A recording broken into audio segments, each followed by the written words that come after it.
Yon. Ayan, so magandang araw po mga ka-farm. So muli, welcome to my channel at syempre welcome to Ka-Farm TV at welcome to Ka-Farm TV Demo Area. So ngayon po ay tayo ay nandito sa atin pong 27 days. So meron tayong mga bulaklak na 27 days full bloom, pero nakita po natin na napakabilis po ng naging paglabas ng kanya pong mga butil. So nakita ko po yung kagalingan po nung ginamit natin na foliar, yung puron foliar na ginamit po natin sa per shot mga ka-farm. So sa ngayon, dahil po nitrogen siya, ay hindi ko po muna direktang ina-apply ito sa kanyang bunga unless po na medyo mas maging malaki na siya. So yun po ang dahilan kung bakit sa pabaon at sa second shot ay ang ginamit ko po ay yung atin pong Wocosim foliar na biostimulant. Sa ngayon, so sa per shot ginamit natin ito. Ngayon dahil namit na po natin yung interval niya, so ang gagawin ko po ngayon, ako po ay magmi-mix. So ito po yung sinasabi ko sa inyo na ako po ay gumagamit ng foliar sa pamamagitan po ng pagdidilig. Ito din po ay sariling observation ng Ka-Farm TV. Maliban po sa brand na ito ay may mga ibang brand pa po ako na ginagamit. So ngayon ipapakita ko po sa inyo na ang Coron foliar po ay pwedeng gamitin na drencher o pandilig na panghalo po sa tubig mga ka-farm. Ang Coron po ay isang 2500 po na pwedeng gamitin sa direkta sa bunga. Subalit ito po ay ginagawa ko po ay dinidirekta ko po sa puno mga ka-farm. So ang gagawin po natin, bilang patunay, creative sa pati may tubig. Ito 100 ml po na 100 liters po na tubig. So, ang gagawin po natin, for every 20 liters po ay gagamit tayo ng isang lata po ng sardinas para ipandilig.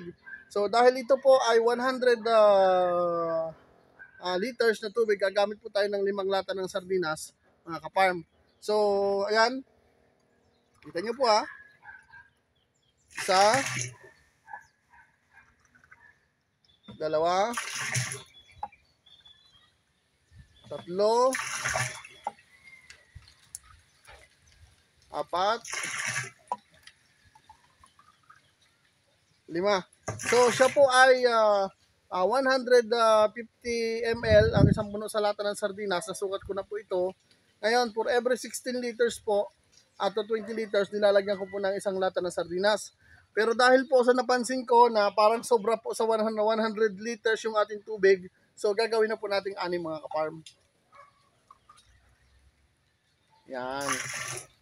So, at ipapakita ko rin po sa inyo kung paano po yung magiging procedure natin. Siyempre, kapag nailagay na po natin yung atin pong foliar, yung puron, haluin po muna natin ang mabuti. No? Haluin po natin ang mabuti ito. At pagkatapos po ay ididilig natin sa mismong puno-puno ng ating pong mga mangga. So, ang pagdidilig po natin ito, isang puno po ay isang timba ng tubig na may kasamang Coron foliar. So, i-observe nyo po ito mga ka-farm. At yung resulta po magsasabi, hindi po yung sinasabi ko mga ka-farm. So, ganito po, kuya. Yan. Direkta na po natin sa mismong puno yan. At dinidilig po natin. Yan.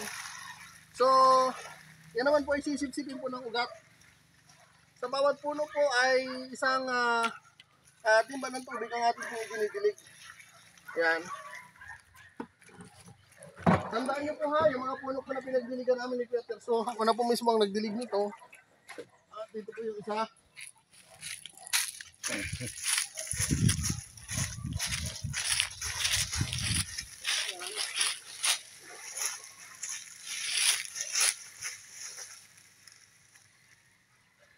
Yan. Peter, so, igip ako. Ako na magbubuhat. Hindi, kaya ko yan. Hindi ako na, cameraman ka lang. Ba, hindi. Nangangali. Ano eh. Yan, so natanggal po yung tanggal yung handle.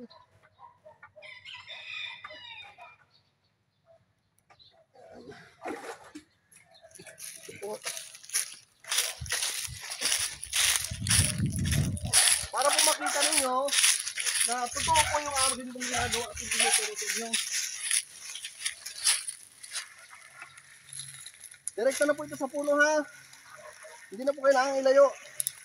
Yan. Yan na lang po yan. Hindi na po kailangan ilayo pa.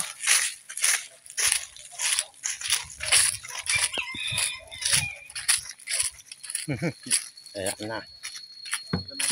Tignan natin. Ano na. Hindi na ano. Malapit Dilim. po yan. Dilim. O dito sa audio.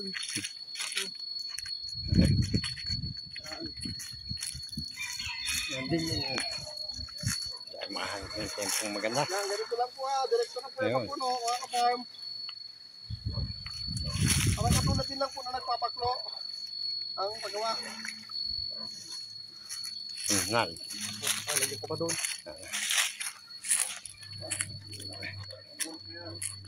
So lahat po na nakapaligid sa kubo na puno, ito po yung gagamitan natin. Dumilim. Ito po yan.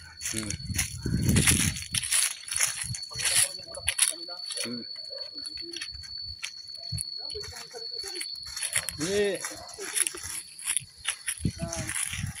Pag dumilim lang. Hindi tayo makahanap ng maganda. Ito, last na po ito, isang punot na lang. Isang punot na lang.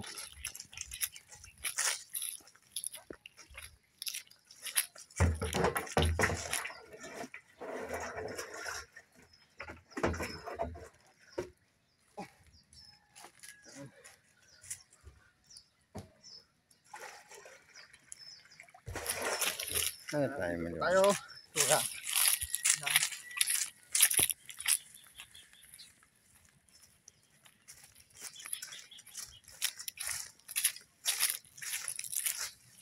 Yan.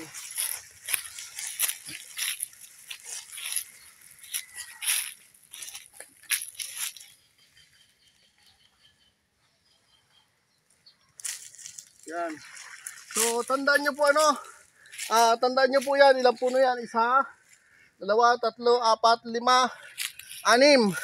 So yan, so salamat Kuya Terso, may konti pang natitira doon. Yan.